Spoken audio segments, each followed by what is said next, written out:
superiors to the race of man. Hardly anyone is so ignorant as to allow his worst animals to breed.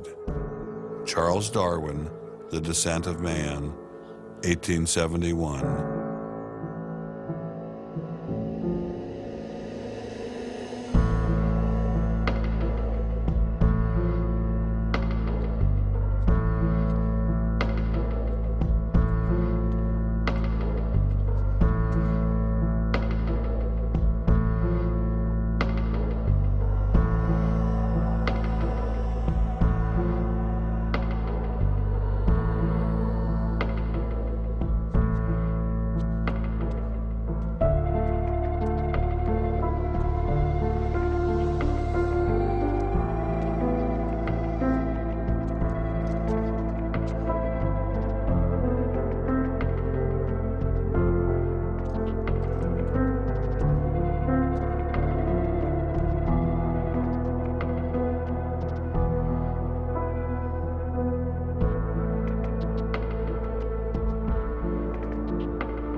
Throughout the Cold War in Germany, there was this wall erected to keep ideas out.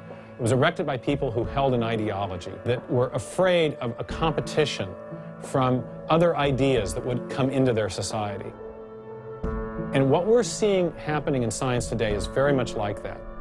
But I think that's just a strategy for protecting a failing ideology from competition. America didn't become the great nation that it is by suppressing ideas. It progressed by allowing freedom of speech and freedom of inquiry. Thomas Jefferson got it right when he wrote, "We hold these truths to be self-evident, that all men are created equal, that they are endowed by their Creator with certain unalienable rights, that among these are life, liberty, and the pursuit of happiness." Hundreds of thousands of Americans have given their lives to protect these values, but now they're under threat once again. It wasn't just scientists who were being expelled. It was freedom itself, the very foundation of the American dream, the very foundation of America. If we allowed freedom to be expelled in science, where would it end?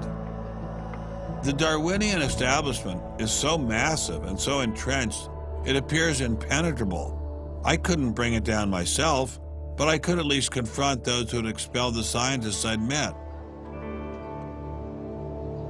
What would you say if you had Eugenie Scott sitting next to you? What would you say to her? I would ask her, by what authority does she and those like her presume to declare what is and is not science? You know, he's sort of made himself martyr of the day. They've gotten a lot of mileage out of, poor Rick Sternberg. And we got lip service from the leadership of the Smithsonian, but I didn't feel they ever followed through. We went into the Smithsonian looking for answers, but we ran into the same stone wall as Congressman Souter. We're not authorized to do this, Mr. Scott. Come down to the office with you,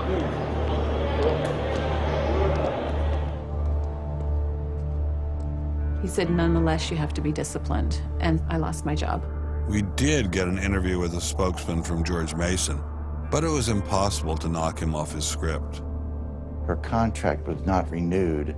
It was simply not renewing her contract, which she's satisfied.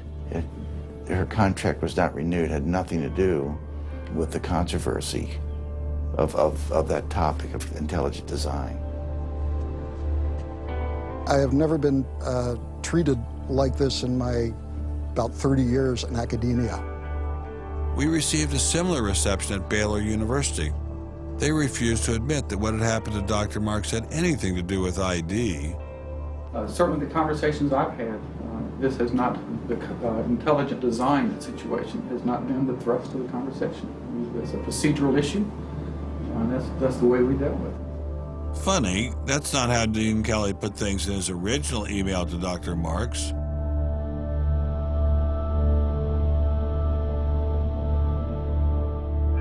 I'm not mixing my religion with my science. The questions that I ask in my intelligent design research are perfectly legitimate scientific questions. At least the top guns at Iowa State were willing to own up to their actions. What we wanted to stop is the use of the name of ISU to validate intelligent design elsewhere. And we did succeed. I really think a lot of Guillermo. He's a great guy. So, I mean, that's why I'm kind of disappointed, all right, that he should have just left this alone. So, in my opinion, should have just left it alone. Dr. Hauptmann elaborated further on his great regard for Gonzalez. This is quoting an email from you to Mr. Avalos. You say, "Sometimes it is just best to ignore idiots," in reference to Guillermo. And then the religious nutcases should be challenged at every opportunity. Yeah, because, for example, you... in that case, I'm thinking more of, say, the creationist crowd who claims that God put all the animals on an ark and that's it, all right? That's where all of our animals came from today. That's crazy, okay? You shouldn't be insulting even children with that kind of thing. So these are the idiots, all right? They've always been around. They've always been around. Going after the perpetrators in each of these cases wasn't getting me anywhere. So I reconnected with Dr. Berlinski and Dr. Schroeder to see if they had any advice.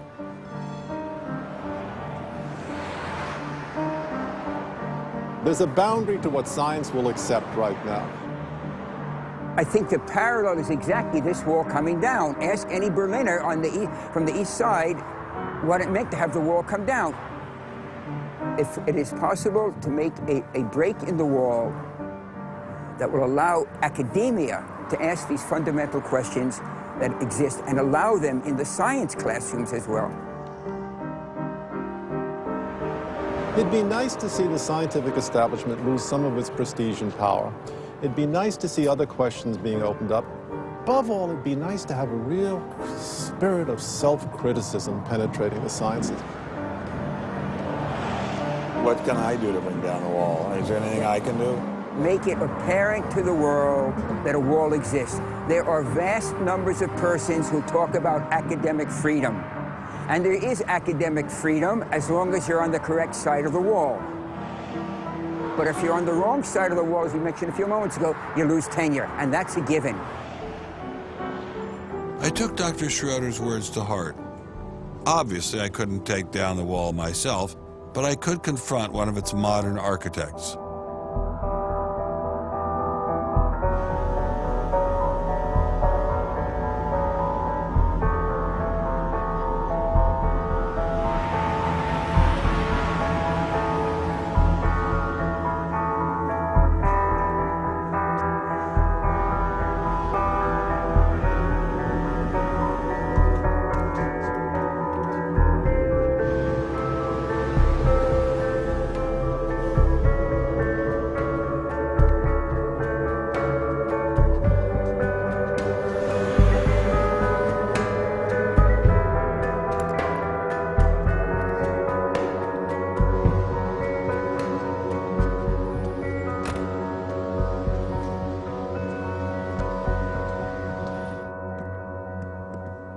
Hello, Professor Dawkins. How are you?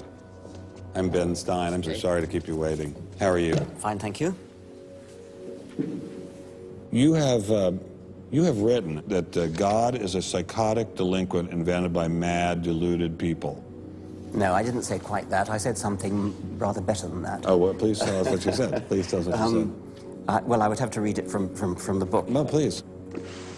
The God of the Old Testament is arguably the most unpleasant character in all fiction. Jealous and proud of it, a petty, unjust, unforgiving control freak, a vindictive, bloodthirsty ethnic cleanser, a misogynistic, homophobic, racist, infanticidal, genocidal, filicidal, pestilential, megalomaniacal, sadomasochistic, capriciously malevolent bully.